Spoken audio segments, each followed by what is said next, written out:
시편 27편 말씀을 봅니다.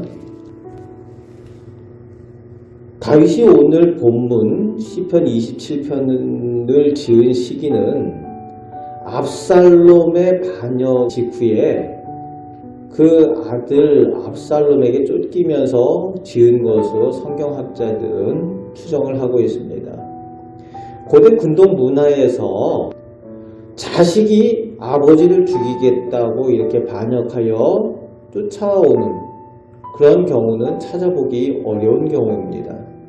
그런데 하나님을 믿는 다윗이 그런 일까지 당하고 있으니 얼마나 스스로 비참하고 또 어렵겠습니까?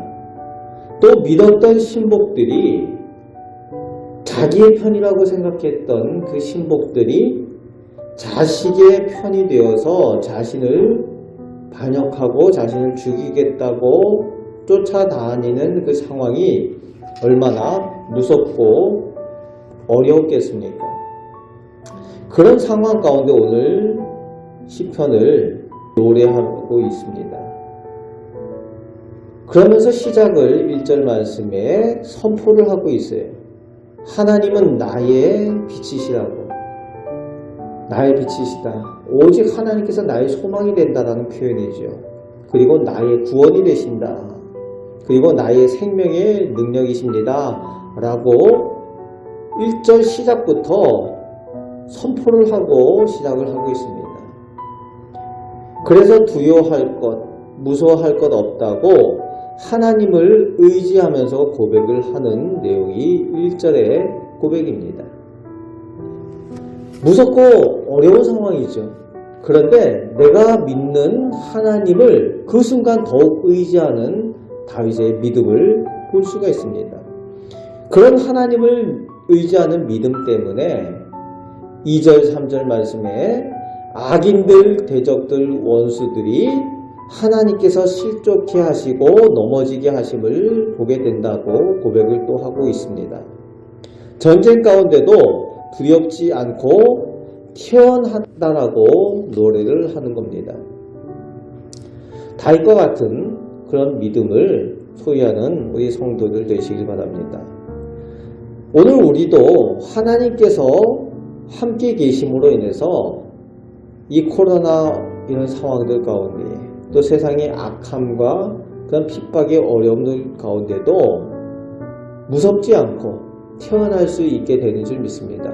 그저 아무렇지도 않은 것이 아니라 하나님께서 함께 계심으로 인해서 다윗과 같이 그런 담대함을 소유한 그 믿음을 누리며 살아가시는 우리 성도들 되시길 바랍니다.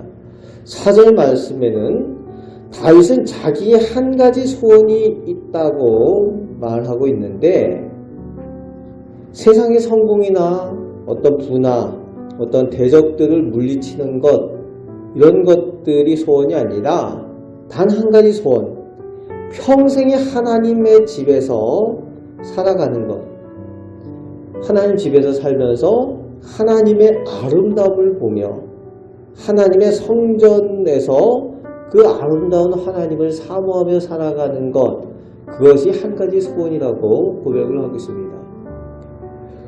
온통 하나님께만 마음이 있는 다윗의 그 모습을 볼 수 있습니다. 다윗의 그 마음을 볼 수가 있습니다. 하나님 만나는 것을 기뻐하고 하나님 만나는 것을 그리워하고 하나님께 예배하는 것을 사모하고 그것을 아름답다라고 하나님을 만나는 그 순간이 아름답고 하나님을 뵙는 것이 아름답다라고 그렇게 표현하고 있지요.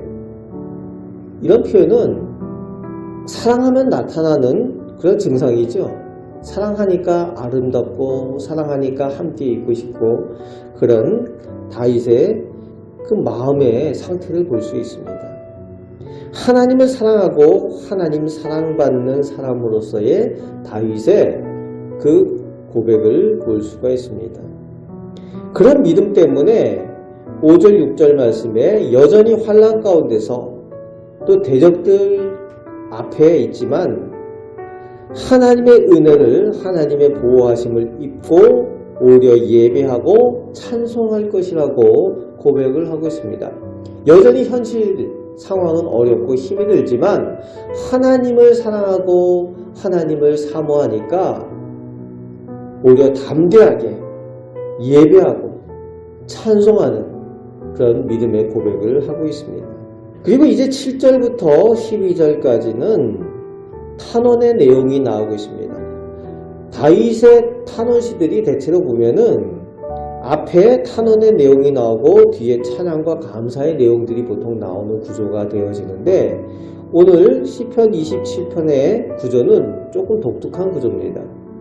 앞에 오히려 찬양하고 하나님께 영광 돌리는 그런 내용이 나오고 뒷부분에 탄원의 내용이 나오는 것을 볼 수가 있습니다.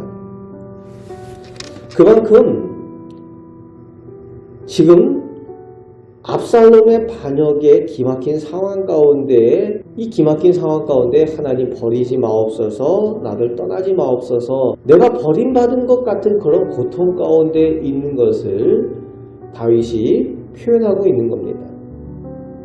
뭐 하나님께서 버리셨다 이런 내용이 아니라 그런 고통 가운데 있다는 거죠.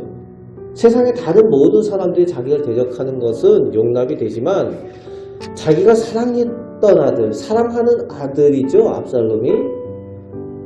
사랑하는 아들 중에 한 사람이 압살롬인데 그 압살롬이 자기를 반역해서 죽이겠다라고 그런 상황. 마치 버림받은 것 같은 그런 그 마음의 상태인 겁니다.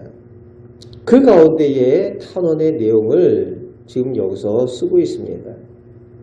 10절 말씀에 보면은 내 부모는 나를 버렸지만 하나님께서는 나를 영접하여 주실 것이라는 그 고백을 또 하고 있는데 다윗이 이렇게 이야기하는 이유가 있죠.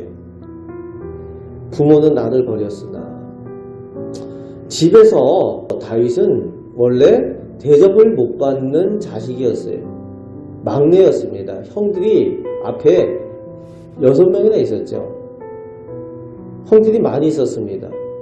그래서 그 집에 사무엘 선지자가 왕 삼을 만한 사람에게 기름을 붓기 위해서 이 집에 찾아왔었죠. 물론 그때는 왕을 세우겠다라는 그런 이유로 온 것이 아니라 이스라엘의 정말 위대한 선지자가 그 이새의 집에 왔을 때에 귀한 손님이 온 거죠. 그 귀한 손님이 와서 식사 대접을 하고 잔치를 하게 되면은 그 자리에 형들을 다 불렀는데 너는 저기 가서 저 들에 가서 양이나 쳐 할 만큼 다윗은 천대받고 마치 버림받은 사람처럼 취급됐다는 거예요. 그런데 하나님께서 그에게 어떻게 하십니까? 오히려 그를 불러다가 기름을 붓게 하시고 왕을 삼아주셨다는 거예요. 이 10절 표현은 바로 그런 것을 염두에 두고 다윗이 고백하는 내용입니다. 세상이 다 나를 다 버리는 것 같고 그렇게 할지라도 하나님께서는 나를 영접하실 것이다 라는 확신을 가지고 고백을 하고 있습니다. 그러면서 어디로 가야 할지 모르는 지금 하나님께서 어디로 가야 할지 알려주시기를 바라는 그 요청을 하고 있습니다. 마지막 13절, 14절 말씀에는 확신의 고백을 하고 있습니다. 살아서 하나님의 선하심을 볼 것이다 확신을 하고 있어요. 그리고 기다리고 기다리기만 하면은 구원과 은혜를 보게 될 것이다 라는 확신으로 그의 기도가 마무리되고 있습니다. 다윗의 기도는 늘 그냥 탄원하고 소원하고 끝나는 그런 것이 아니라 마지막에는 하나님께서 반드시 은혜 베푸실 것이라는 그 확신을 가지고 그 기도가 마무리되는 것을 볼 수가 있습니다. 그것을 통해서 하나님께서 그의 믿음을 보시고 기뻐하시는 거죠.